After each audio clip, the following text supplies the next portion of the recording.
Hey guys, how's it going and what's up?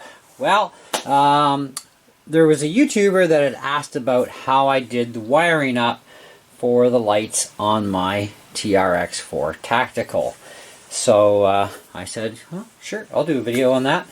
So anyways, we're going to turn this beast on its side. Now, what I used was little round LEDs, which you can get like Wish.com, Banggood.com, a lot of different places. I got mine, I believe, from Banggood, and I got some white lights and other colors. So anyways, right now I got the white ones put in, and they're my headlights. So you've got to solder on, of course, positive and negative wiring. Okay, so whatever two color codes you're going to go with, make sure that corresponding color A is going to be positive and B is going to be your negative. So you can go with either red or black or white and green or whatever you want. Just remember which is which. So anyways, wiring them up, I had to actually remove my fender wells to tape everything in. I used duct tape, or sorry, not duct tape, but Gorilla Tape, because the stuff, once it holds like virtually forever, which is great. Because these little LED bulbs that I happen to use don't use little pods. So they just kind of sit there, and they've got little fins at the side, which is your electrical contacts for positive and negative. So they kind of stop the headlight from coming right out. And so you've got to drill a hole exactly the same size, and then I reamed the difference to get to the hole that I needed for a perfect fit. So now I've got my headlights that way. Now these are only like 3.3 volts a piece. So you may or may not have to use a resistor for the LEDs. I had to in order to cut the power back enough. And then they end up going into one of my JST connectors, which then goes to another JST harness in this case, because I am running a police bar. I'm also running a light bar. Now my light bar is going to be running off of a resistor so that it doesn't go over the 7 volts by too much, because I don't want to like put 8.4 volts from a LiPo in there. So I got about 7.4 actually going into it, so it's running 7.4 volts full power. I can run 8.4 direct and it works. It doesn't blow up the LEDs or anything, because it's made to handle, you know, a fully charged LiPo, which is 8.4 volts fully charged. But I found that it heated up too much and I didn't feel like melting my shell. Same as the LEDs. They handled a single cell LiPo, but they got so bloody hot I had to cut the power back a bit. But I do have a super bright light bar and fairly bright headlights, you know, more than enough. The police chase light works off of my receiver box power going in that way. It's also programmable. I can, you know, change the stuff on it if I wanted to, but it doesn't seem to remember things, so it just randomly goes, and I don't really care. It's what you get for buying cheaper stuff, I guess. At least it does work, and it's fine. Now, these are the plugs for the headlights and the light bar, okay? And it doesn't matter which one I plug into where, because they're both being fed from one power source, which is a 2-cell LiPo, which I install into the truck and strap to my battery bar. So let me just grab my truck here, the main part. So my main truck has got a lot of wiring in it, because I have to run a BEC in this truck. I went and I upgraded to a 25 kilogram servo for the steering, and it chews up a lot of amperage, and you only have a 1 amp BEC in the stock high voltage XL5 ESC that comes with the TRX4. No matter which TRX4 you get, they're all the same ESC, so you got 1 amp, and 1 amp is not enough to drive all your shifting servos and your steering servo and etc. Okay, so you have to be very mindful of that. So I put a 7 amp BEC in. Now I'm more than safe. I got lots of steering control, faster and more powerful steering since doing the 7 amp BEC. And of course you're bypassing the BEC in the ESC this way. Now my winch, this is my RC4W drive winch controller for my heavy duty RC4W drive winch. It's the only winch controller on the market that'll work with this thing properly without cooking the controller. So they're a matched thing. It's a lot of money to spend, but if you want it, you've got to put out the money. I also have my cooler, which is a twin fanned V8 engine that sits over top my main motor, and it goes by temperature sensor, so it only goes on when it needs to, and it's wired into the ESC's 11 volt power, along with, of course, the power that runs my sound box. And I got some rewiring to do. My sound box has been cutting in and out, and I'm not sure if it's a programming glitch or a wire glitch, but something's been going a little funny on me, so I gotta figure out what's going on there. The next couple videos I do with this truck, I'm just gonna haul the sound box out, period, because I'm sure you guys have heard that noise enough that you want to hear something a little bit more quieter for a change. So the sound box will get moved over to something else, which will give me access for further testing away from this truck to see if maybe it's just something that was in the truck that was interfering or not. We'll find out. Now, I have headlights also on the bumper, and these headlights came with the bumper, except I've changed the LED since because the original one's cooked. But they get all wired in through this mess here and off into my receiver box. So they run direct off that way. And so they're just a separate unit altogether that's part of the bumper. I have no rear lighting and no support for it in the GPM Racing rear bumper. Now this is a solid bumper, unlike that RC4W drive one I had that was junk and overpriced junk. But anyways, so back to the body shell. You have to know how to solder in order to connect wires to LEDs, obviously. Now you can go with regular LEDs like 5mm or 3mm, whatever you want to use for headlights. The lighting kits for the other TRX4 bodies you can get from Traxxas and from other places. Traxxas didn't put out an actual lighting kit for this body shell. Unless they have it by now, I'd have to go out and check, but I'm quite content with what I have. I don't need all the lower and the upper stuff. I just need the upper ones for headlights, and I think it looks pretty good myself. But you can use 5mm LEDs, and then you just get a 5mm drill and drill one hole, away you go. The switch on the back here actually controls a lot of my lighting. So this way I can turn off my headlights and my light bar just with a flick of a switch at the back. And that, to me, is very practical because it saves on your 2S battery. So when you're driving during the daytime, you either hook up the battery, and you may use it in darker areas because we go to places like Shaney Falls, so it's a wooded area, and there are some darker areas. For that, I would turn on the lighting for the video. But other places, I'd have them turned off, and it saves on my battery, which is great. So I put in my own kill switch for that, which wires to the back end of the bumper area in here, which wires into a harness that I did for running into the rest of the connectors and so on.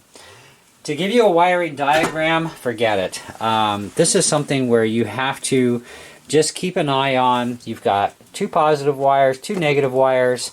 All your positives and negatives get tied together. The resistor you use is going to be dependent on how bright a lighting you want. You are going to need a multimeter, and if you're going to use a 2-cell battery as direct in like I did, you would get a JST connector, hook it onto the 2-cell battery, and of course expose the positive and negative, and put your multimeter on say the negative, because it doesn't matter which one you go with. So put your resistor on whichever side, but start picking through resistors and tie one resistor onto the one side only. Okay, never on both, just on the one. Okay, then check the amount of voltage coming through. Alright, now you need, with these little LEDs and normal 5mm LEDs that are white LEDs, and green LEDs can run a steady 3-volt current. Okay, 3 volts is about where you want to max it. So your multimeter has to be able to read 3 volts with whatever chosen resistor on that battery. So make sure that your 2-cell battery is fully charged to 8.4 volts, okay, because that's where they charge to. And then do your testing with different resistors until you find a resistor that puts it within 3 volts. Now you can be at 2.8 if you want, but I would try not to go above 3 volts if you can help it, because when you run an LED bang on or way too close to its maximum availability, you will burn out that LED faster than you would if you ran it slightly under. So 3.3 volts for green, 3.3 to 3.4 for white is usually where you're at. So try and keep it at around 3. And I know like 0.1 or 0.2 or 0.3 of a volt doesn't sound like a lot, but it actually is a lot more than what you think when it comes to an LED. And so keep that in mind on that. If you're going to go with a light bar, this is one I got from Banggood for about 14 bucks. And it shows them hooking it up directly to a 7.2 volt NIM, which fully charged again is 8.4 volts. We don't care about discharge rates, okay? It's not even in the equation for doing this.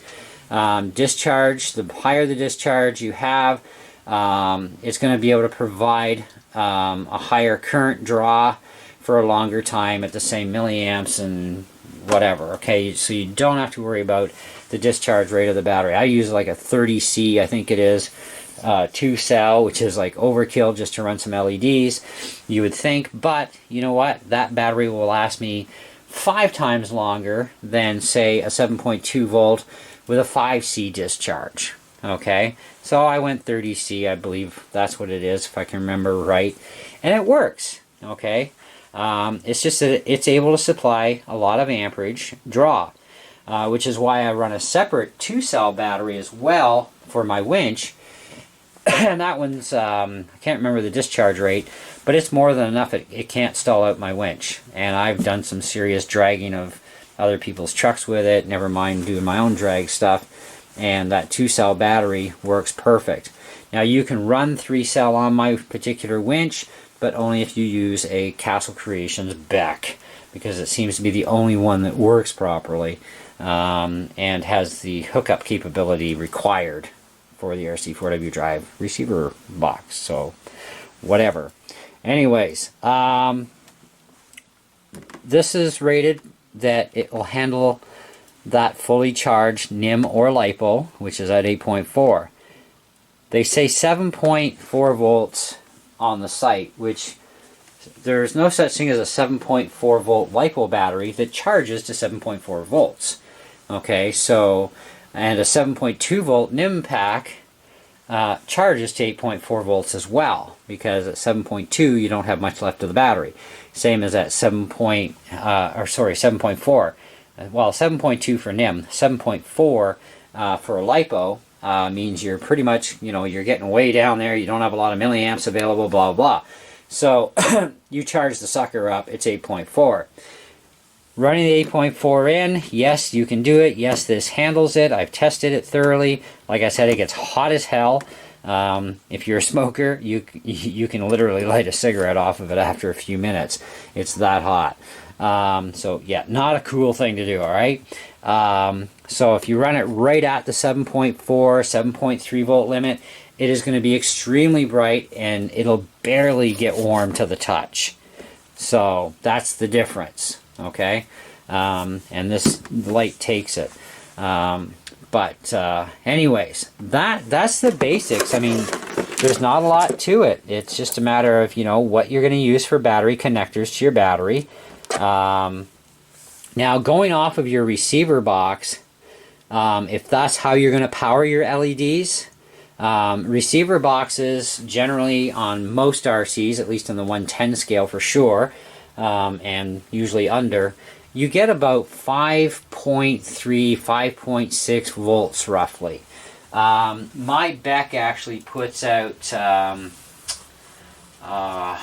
what is it? I think it was like just shy of 6 volts. So either way, you're still under the 6-volt range. In my current setup, there are BECs that put out a lot more voltage, obviously, which will also jack up your receiver output.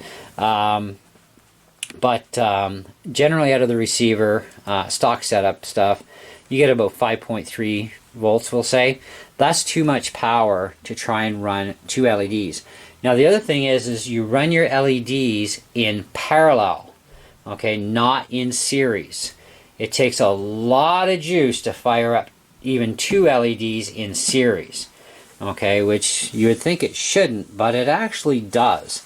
And so you wire them in parallel, so positive to positive, negative to negative. In the end, they got to tie here together, one on either side, okay. You can just use one wire and just loop things across if you wanted to.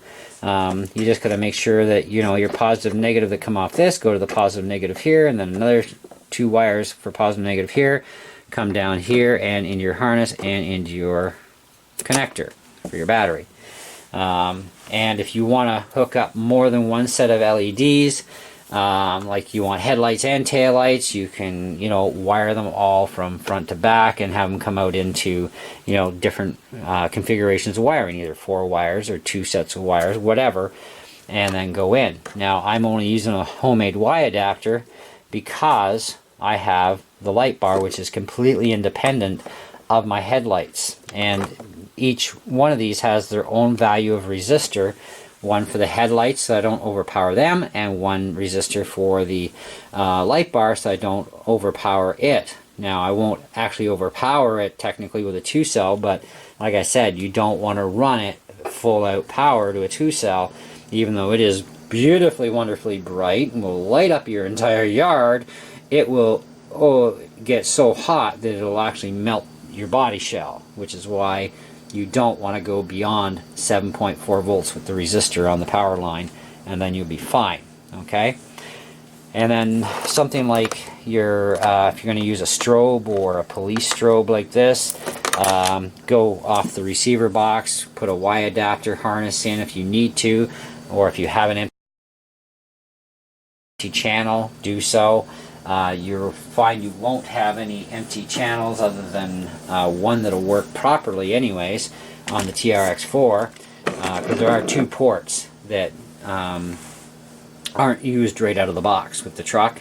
One's a telemetry port, and the other one, I can't remember the name of it, but it's the one that I use because it actually puts out a little bit more amperage and voltage than the other one. So that's one I chose to use, so that worked out fine for my police thing. So I just ran a Y adapter out my receiver box, and I can then just plug in that way, and then this way I can plug in and unplug as I want to, so I can get my body shell right off, because otherwise you don't have a lot of cable here, so you're not going to get your body shell off too easily. So that's why you have Y adapters, so you can plug stuff in and unplug them. That is the basics of how this sort of wiring works. Putting in a kill switch is as simple as going it doesn't matter about polarity on a kill switch. You just have to make sure that at the other end of your connection point you're only using one side of the wire, okay? And with any on and off switch, you cut into either the positive or the negative, does not matter, as long as you can cut the power going to the battery to the lighting, then you can put in a kill switch if you want, like I've done. And that's the simplicity of it all, guys. So hopefully the guy who asked for this video, I'm hoping this video explained more about how I did this, and hopefully it helps you out. But it's the best I can actually do to give you the information. I wire things differently all the time. I don't always do the same kind of wiring systems because all my RCs are different vehicles. So I have to wire them differently. So to do you up a wiring diagram, no. You just have to follow what I've explained in the video. So if you didn't understand the first run, feel free to play this video back as many times as you guys want to until you understand what I'm talking about, how I'm telling you to do it, and you'll get it. It's not a big issue. You will not have a problem doing it. You know, when you're using the multimeter to check the voltage at the resistor end, to make sure you get the right value resistor, then you know, you want to put the multimeter on, say, the 9-volt range, okay? And then this way you've got plenty of space there with the multimeter, because you don't want to run the multimeter at 6 volts when you're driving in 8.4 volts. So if you have a 9 volt or even a 12 volt selection on your meter, that's more than adequate. You know, and you can check your battery level too that way to get a more accurate reading of your battery output power, because LiPo testers, by the way, are not 100%. Okay, even your chargers never actually read 100% dead on. That's a rarity. Okay, but anyway, that's what I got for you. Hopefully it helps. Thank you so much for watching, guys, and you know, feel free to ask questions. I'll do the best I can to answer them for you, as always. In the meantime, we'll catch you on the next one. See ya.